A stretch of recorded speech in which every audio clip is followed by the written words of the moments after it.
Hello everyone, let's take a look at my auto-sorting storage facility, and hopefully it will inspire you to implement one of your own or make yours better using some of the designs I have used if they help you. Comment below if you have a centralized storage area and let me know if you have built an auto-sorting system for it yet or not. Let's check it out.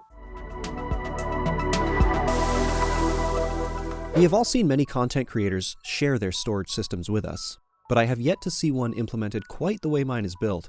So while I'm not claiming this to be the best or greatest auto-sorting storage, as I know for a fact it has its limitations, and I have some changes I would still like to make, my hope is that you will take some ideas from this and be able to incorporate them into your builds to make your storage more useful to you.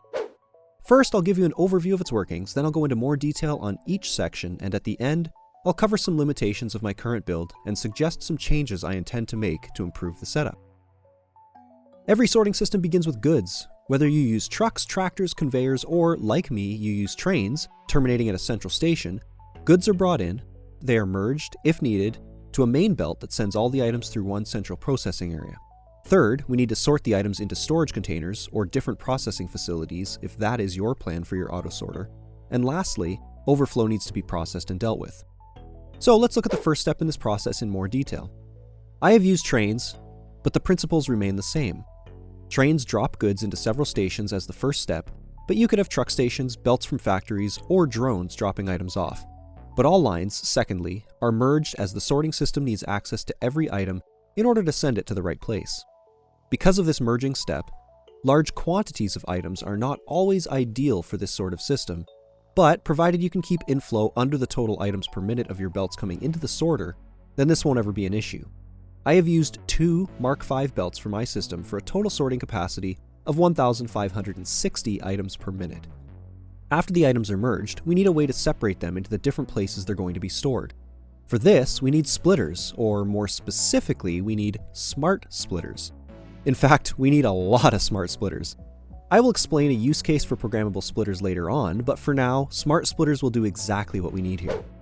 To set each one of these up, we're going to use all 3 of the outputs and line up our left output towards the storage container. We select the item we want to go in this direction, and in this case, to storage, and set that in the left field. Then we need all other items to continue on down the line to be sorted by the following smart splitters. So for the center output, we want to select any undefined. This will allow anything that we do not want to go to storage to continue unhindered down the line, while not allowing anything that should be going into that storage container to pass. This differs from the any setting in that items selected to enter the storage can sometimes bypass the splitter if they are not sorted fast enough. Once the storage is full, we will want the right output set to overflow in order to allow any excess items that do not fit into the containers at this time to be dealt with. We will merge all these excess items into another line beside this first sorting line and send these items toward the end of the sorting area. This keeps our belts close and organized. We have 2 things now that we need to deal with. At the end of the sorting line, we will want at least 1 container to catch any items that don't yet have a splitter filtering them out.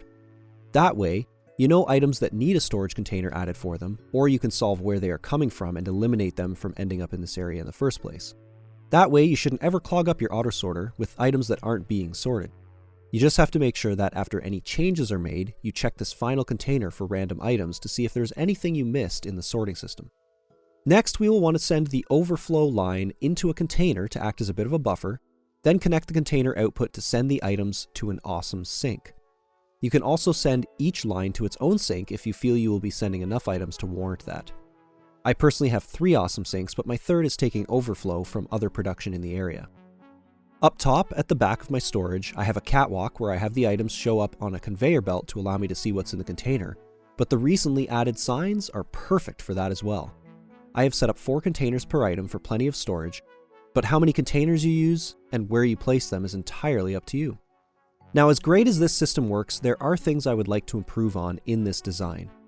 First and foremost, this has a major item flow rate limitation at 1,560 items per minute.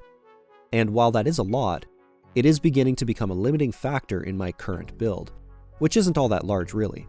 This can be overcome somewhat, as I will explain shortly. Second, I would like to have a better way of drawing off items that I would like to use. This area of mine isn't finished, and there are other factories I would like to build, so this will likely get a revamp in the near future. but I like the shelf designs that hide belts between floors, so I will likely add that in the future. I have added another train station for outgoing items in the future to be taken to other factories, so that will likely be when I redo much of the spaghetti. Another improvement that could be made is to make this storage on separate floors and have different tiers of items getting sorted on different floors.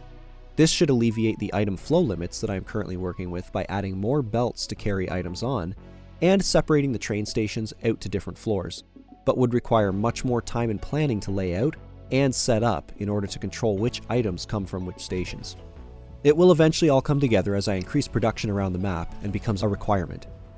As for programmable splitters, they would come in handy for that type of setup where you could filter 5 items per output to send to different floors and then use the smart splitters for final filtering. I'd love to hear your thoughts on this design and any improvements you feel I could make on this in order to improve it for everyone. Comment below with your thoughts. Hit that like button if you feel that this was helpful. And again, thank you very much for your time, and we'll see you in the next one.